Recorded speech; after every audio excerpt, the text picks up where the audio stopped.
Good evening, this is DJ Roob. I am host of Not So Serious Radio on KKSM Palomar College Radio.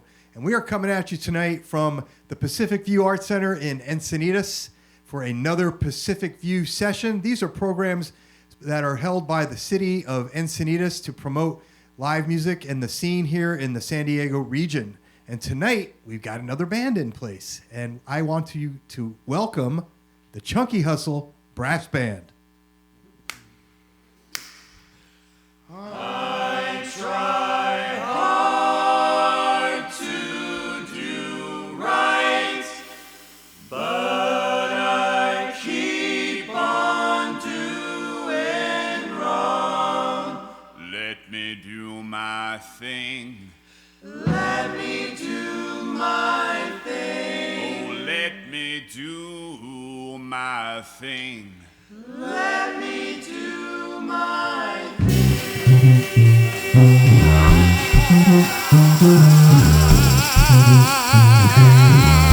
Chunky has the brass band in the house. Yeah. Gonna do a little bit for you right now. Come on. I said, won't you let me do my thing? My thing. I said, won't you let me do my thing? My thing. I said, won't you let me do my thing? My thing. Won't you let me do my thing? Yeah.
Won't you let me do my thing, girl?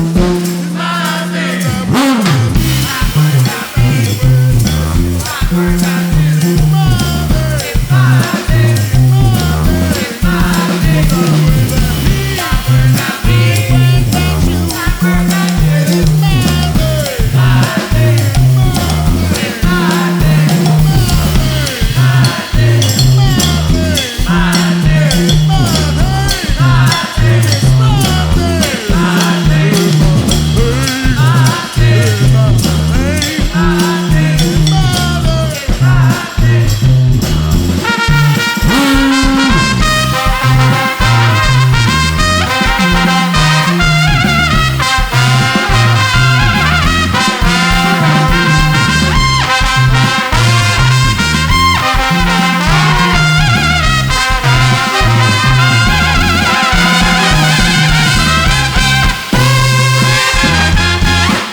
Yeah, Chunky Hustle Brass Band here at Pacific View. Hello, everybody. Hey, Roob. It's been a minute or two.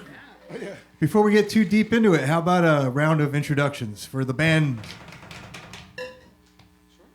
Can someone do that? Yeah. You guys know each other's names? I guess I spoke first, so Working I'll on get up on the mic. Jordan Adams. Trumpet. Do we want to go the full life story? Or you can introduce everybody. Got Mr. Benjamin Fox over here Who wrote that last on the song? trumpet. Who wrote that last one, Blues Front Band. Okay. Hi, Evie. That's adorable. Rebecca McKinley on the slide trombone. Hello. Hi, Evie. Babysitter of Evie. Adam Miller on the slide trombone. Wonderful tuba player also, by the way. Aaron Gregg, the one who brought us all together. Elite. Zach Vagabaum, over there on the drum set. Full head of hair. Yes, sir. And last time he was here, he was on sax. Yes. But now he's our full-time drummer. Yeah, and speaking of, we have to acknowledge that. I feel like we've come full circle. There's some closure here because, according to the legend, this band was the last band that played live at KKSM when we did all those in-studio performances there. Yeah. And I looked up in the records. It was March 11th of 2020. Yeah. And every one of you but one was there that night. And I will say this, that the crew was getting a little concerned about COVID at the time, so I sent them an email prior to the show saying, hey, if you don't feel comfortable coming, don't worry. I mean, don't worry if you have to bail. But, and I literally said this in the email, we have a whole bunch of hand sanitizers, so we should be okay. We're good. All good. Meanwhile, we had a brass band just blowing COVID around the room. But it was, it really stuck in my mind. It was a very defining event for me. Like it kind of defined pre-COVID, post-COVID world. So, yeah. But I'm glad you're back. I'm glad we're all still alive. We obviously survived that. Here we are 5 years later.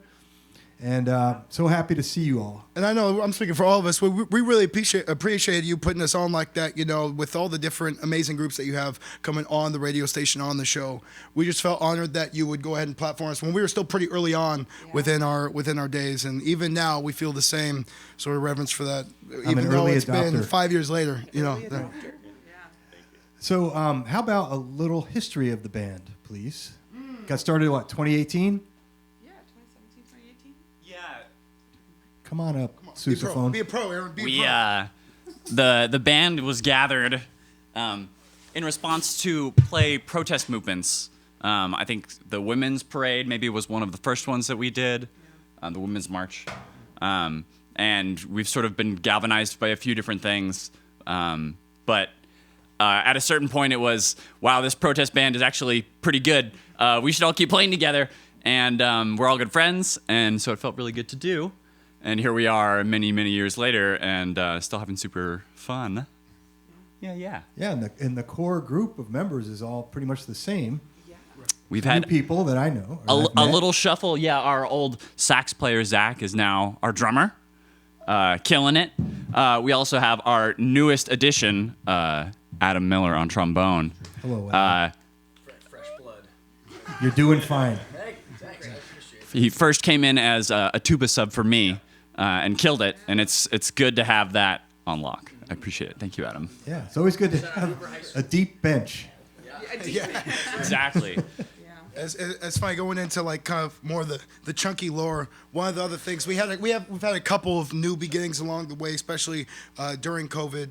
We found a space that we were able to just go out to Balboa Park and we would play, and we actually found a little bit of a silver lining because a lot of people ended up following us through finding us at the park, playing at the park, and because we played regularly every week, it was kind of a solid foundation of how we developed our sound, and then also our great buddy Ron. He was our drummer before. He's had some different priorities in terms of, moving up a little bit closer to where he's working at, so he hasn't been able to be our drummer. So the way that we've shifted things around with Zach, who's a former horn player with us, and him being so familiar with the horn parts and how he can play with all the different things that he's doing on drums, again, led to like this new sound that we've had. So we've had a couple like rebirths along the way that's kind of really made this exciting for all of us, even though it's been year 8 or so. Yeah. You all look exactly the same. I know I do. So I mean, we were the purple jumpsuits the last time. yes, I believe so. Or tracksuits, right? Yeah. So how did you end up settling on this type of sound? Because clearly you could have gone in many different directions. In terms of the genre, I feel like it's one of those things that with this unique instrumentation, it kind of started off as just like friends wanting to play music with each other, and it started off as being very eclectic in terms of like everybody just wanted to pick songs that they wanted to play. But I think we started to evolve our sound when we started playing more of the New Orleans style. Especially we adopted it from Ron because he lived there for 20 years. So as we sort of adopted this more and more, and we've been playing it over the years, we've kind of come to appreciate it, and we've learned that sort of that genre of music was evolved around this instrumentation, and so we're just kind of taking advantage of the great aspects of that genre, that New Orleans style, and now we kind of like adopt little things, and new music that we write, we kind of like try to cue in that New Orleans style, even though, we are a San Diego local band. It's the type of music that we're most familiar with at this point. Well, if you kind of squint, San Diego does look like, New Orleans. Yeah. Because you can't see the humidity.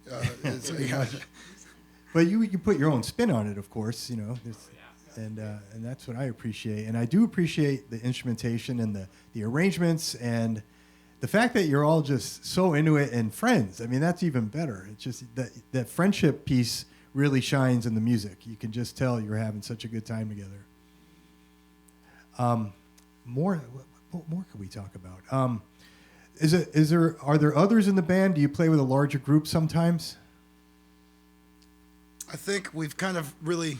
So it's fine. I think this is like the thing that we've really kind of settled on. I mean, we definitely have, friends that if we want to get a little bit heavier, Willie Fleming, Malcolm Jones, two superstars, all-stars that we're always trying to get to play with us. They're extremely busy, but, we get them in when we can. And also, Aaron's good friends with Willie and the Fresh Veggies Micro Brass, incredible other brass bands. So, yeah, shout out to that 100%. So, those are, it's just kind of a big community that we try to bring in along with it. Yeah. Love it. All right, well, let's settle back into some music. Let's hear what you got. Chunky Hustle, Brass Band, Pacific View Sessions. This one's Alan. This one's for Alan. This one's for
Slow it down a little bit.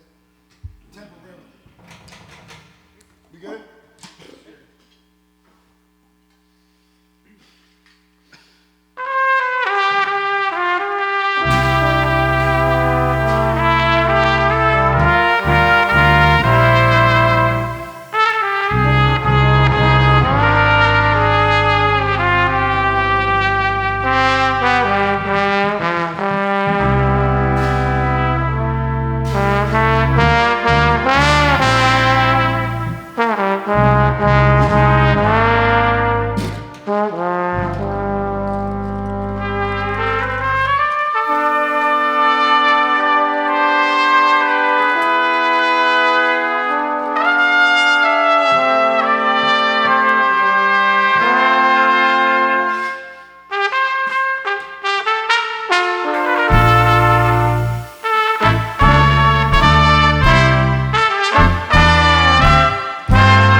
Oh my goodness.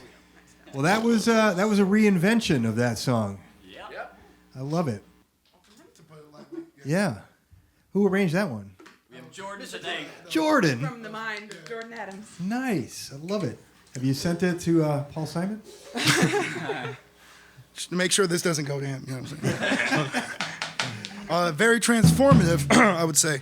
No, it's funny. That was the third attempt at trying to arrange that song. That was a tricky one. That comes down to I was inspired by a couple different versions. I knew it was a timeless song, and I know Rebecca really wanted to play it, and so I really felt inspired to really dig into it. I wanted a ballad for the band, so that's how it started. It was a pretty straight ahead, but he'll talk about the inspiration, but more of a slower song. Is that ballad enough for you? Cut time 100 BPM. That is Chucky Essel's ballad right there. 2 in a row. Knocks me off my feet. Same thing. Next up, 6/8 ballad.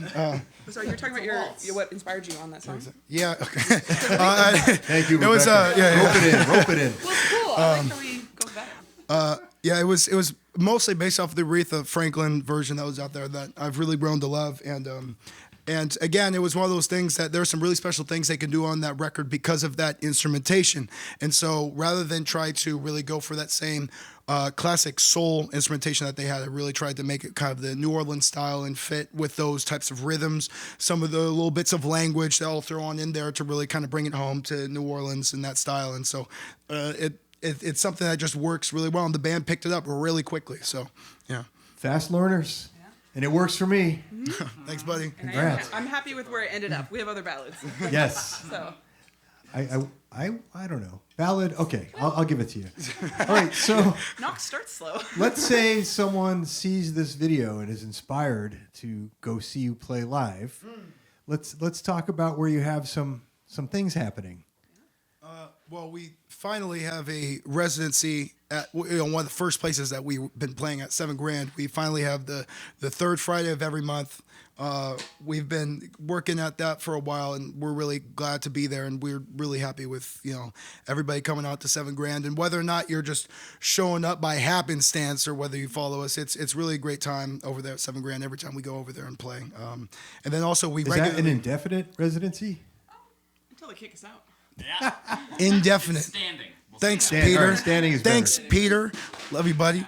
And then We play fairly regularly at Panama 66. We're actually doing that, in a couple days as well. Yeah, I love that venue. Oh yeah, so do we. Yeah.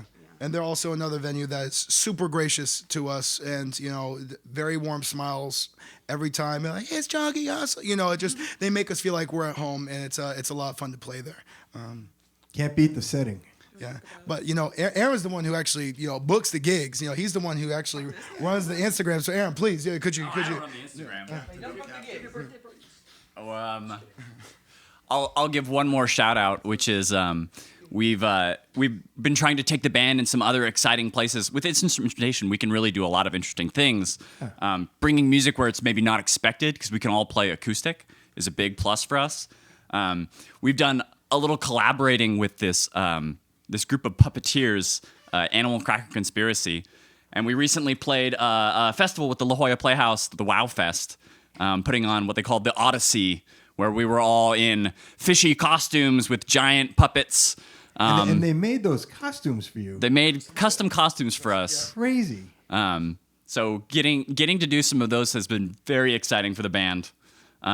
We've been doing some every once in a while shows at Charade Speakeasy or the Template for when we want to bring in dancers and guest singers. Yeah, it's been a very loving scene. I really appreciate it.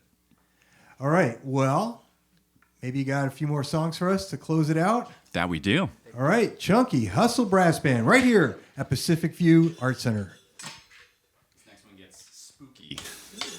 Halloween. Halloween season. This one's a ballad. Sweet happy ballad. Thank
this is also a brand new one. I wrote this. Well, whoa! I did not write this. I don't write songs. I arranged this based off of one of my mentors growing up, Nick Mancini. In terms of getting me started playing jazz and music, I was playing bass at the time. He was one of the bigger inspirations in terms of getting us together, a group of guys. And this was one of my favorite songs, named after my hometown, Pasadena. Pasadena.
Oh, yeah. Chunky Hustle Brass Band, Pacific View Sessions. That was magnificent. Thanks, Roob. It was absolutely. Please stay in touch. Yeah, thank you for all the support throughout all the years. And it's funny, you make us feel like we're the most important people in the world, and yet you do the same thing for like 1,800 different bands. And everyone loves you. Everybody appreciates you. Thank you so much for everything you're doing, promoting live music, for the love of music. And crew. And the crew.